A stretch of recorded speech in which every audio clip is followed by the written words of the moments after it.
അപ്പോൾ ഇന്ന് ഞാൻ കാണിക്കുന്നത് മീൻ കറി വെക്കുന്നതാണ് കേട്ടോ. അപ്പോൾ ഇവിടെ വൈകിട്ടാണ് മീൻ മേടിക്കുന്നത്. നമ്മൾ ചൂരമീനായിരുന്നു മേടിച്ചത്. ചൂരമീനാകുമ്പോഴത്തേക്കിനും പീസാക്കി കിട്ടും കേട്ടോ. അതുകൊണ്ടാണ് ചൂരമീൻ മേടിച്ചുകൊണ്ട് വന്നത്. അപ്പോൾ വൈകിട്ടാകുമ്പോൾ നമുക്ക് കറി വെച്ച് വയ്ക്കാൻ എളുപ്പമുണ്ടല്ലോ. പിറ്റേ ദിവസത്തേക്കും കൂടെ എടുക്കാൻ വേണ്ടിയിട്ടാണ് ഇന്ന് രാത്രിയിൽ കറി വെച്ച് വയ്ക്കാമെന്ന് വെച്ചത്. അങ്ങനെ അതിനുള്ള അരപ്പൊക്കെ റെഡിയാക്കി. അപ്പോൾ ഇവിടെ നമ്മൾ കുടംപുളിയാണ് യൂസ് ചെയ്യുന്നത് കേട്ടോ. അപ്പോൾ കുടംപുളി ഇട്ടാണ് നമ്മൾ പുളിമുളകും ആണ് മീൻ കൂടുതലും വെക്കാറ്.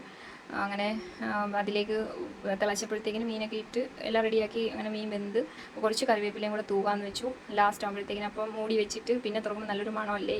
അപ്പോൾ അങ്ങനെ അതിനുശേഷം രാത്രിയിലത്തേക്ക് ദോശയാക്കാമെന്ന് വിചാരിച്ചു. അങ്ങനെ ദോശയൊക്കെ ചുട്ടുകൊണ്ടിരിക്കുന്ന സമയത്ത് തന്നെ ഓംലെറ്റും കൂടെ ഉണ്ടാക്കാമെന്ന് വെച്ചു. അങ്ങനെ നമ്മുടെ ആത്തൂട്ടിന് ഭയങ്കര ഇഷ്ടമാണ്. അപ്പോൾ അതിന് കൊച്ചുള്ളിയും പച്ചമുളകൊക്കെ നേരത്തെ ഞാൻ അരിഞ്ഞ് വെച്ചിരുന്നു. എന്ന് വെച്ച് കഴിഞ്ഞാൽ ദോശ ഉണ്ടാക്കുന്ന ആ കല്ലിൽ തന്നെ അങ്ങ് ഓംലെറ്റും കൂടെ റെഡിയാക്കി എടുക്കാമെന്ന് വിചാരിച്ചു കേട്ടോ. അങ്ങനെ ദോശ ചുട്ട് കഴിഞ്ഞപ്പോഴത്തേക്കിനും ആ പാനിലോട്ട് തന്നെ ഓംലെറ്റും റെഡിയാക്കി. അപ്പോൾ ആ സമയത്ത് നമ്മുടെ ആത്തൂട്ടൻ എന്ത് ചെയ്യുമെന്നറിയാമോ? ആത്തൂട്ടൻ കൊച്ചു കൊച്ചു കുരുത്തക്കേടുകൾ കാണിക്കുകയാണ്. നമ്മളെ ചുറ്റിപ്പറ്റി നിന്നിട്ട് കേട്ടോ. അപ്പം ദോശമാവ് തീർന്ന ആ പാത്രം കഴുകാൻ വെച്ചിരുന്ന പാത്രത്തിൽ ഇങ്ങനെ തവിയിട്ടിളക്കിയാണ് ആൾ ചെയ്യുന്നത്. കൊച്ചുങ്ങളല്ലേ.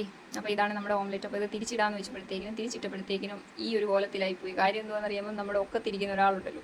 അപ്പോൾ അവനെ വെച്ചുകൊണ്ട് എനിക്കത് തിരിച്ചിടാനെ കൊണ്ട് നല്ലതുപോലെ പറ്റിയില്ല. അപ്പോൾ ഈ ഒരു രീതിയിലോട്ട് മാറി. പിന്നെ അനിയൻ ചേർക്ക് ബുൾസൈ വേണമെന്ന് പറഞ്ഞു. അങ്ങനെ ബുൾസൈ ഉണ്ടാക്കാൻ എനിക്കത്ര വലിയ പരിചയമൊന്നുമില്ല. ഇവിടെ അങ്ങനെ ബുൾസൈ ആരും അങ്ങനെ വലുതായിട്ട് യൂസ് ചെയ്യാത്തത് കൊണ്ട് ഞാനങ്ങനെ ഉണ്ടാക്കാറില്ല. പിന്നെ മോനും ഇതത്ര കഴിക്കില്ല.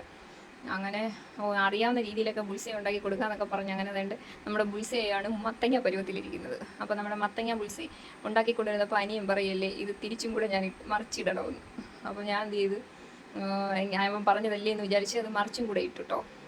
സാധാരണ ബുൾസൈ മറിച്ചിടില്ലല്ലോ. അപ്പോൾ ഇതാണ് നമ്മളുടെ അത്താഴത്തിൻ്റെ കാര്യങ്ങളൊക്കെ. അപ്പോൾ ദോശ, പിന്നെ നമ്മുടെ ബുൾസൈ ഇരിക്കുന്നത് കണ്ടല്ലോ നിങ്ങളെല്ലാവരും. പിന്നെ നമ്മുടെ മീൻ പൊരിച്ചത്, തോരൻ, മുട്ട വറുത്തത്, മീൻ കറി, ഇത്രയായിരുന്നു. അപ്പോൾ നമ്മുടെ ആത്തൂട്ടിന് കഴിക്കാൻ കൊടുക്കാമെന്ന് വിചാരിച്ചു കേട്ടോ. ആത്തൂട്ടൻ ഭയങ്കര ഭക്ഷണപ്രിയനാണ്. അപ്പോൾ അതുകൊണ്ട് നമുക്ക് ആത്തൂട്ടിന് ഭക്ഷണമൊക്കെ വെച്ച് കൊടുക്കാനും നമുക്കൊരു ഇഷ്ടം തോന്നും കേട്ടോ.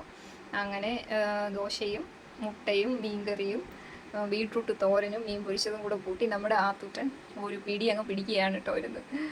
അങ്ങനെ അപ്പോൾ ഇത്രയേ ഉള്ളൂ കേട്ടോ നമ്മുടെ വീഡിയോ. അപ്പോൾ നിങ്ങൾക്ക് വീഡിയോ ഇഷ്ടമായെങ്കിൽ ലൈക്ക് ചെയ്യുക, ഷെയർ ചെയ്യുക, കമൻറ്റ് ചെയ്യുക. അടുത്ത വീഡിയോ ആയിട്ട് കാണാം നമുക്കിനി.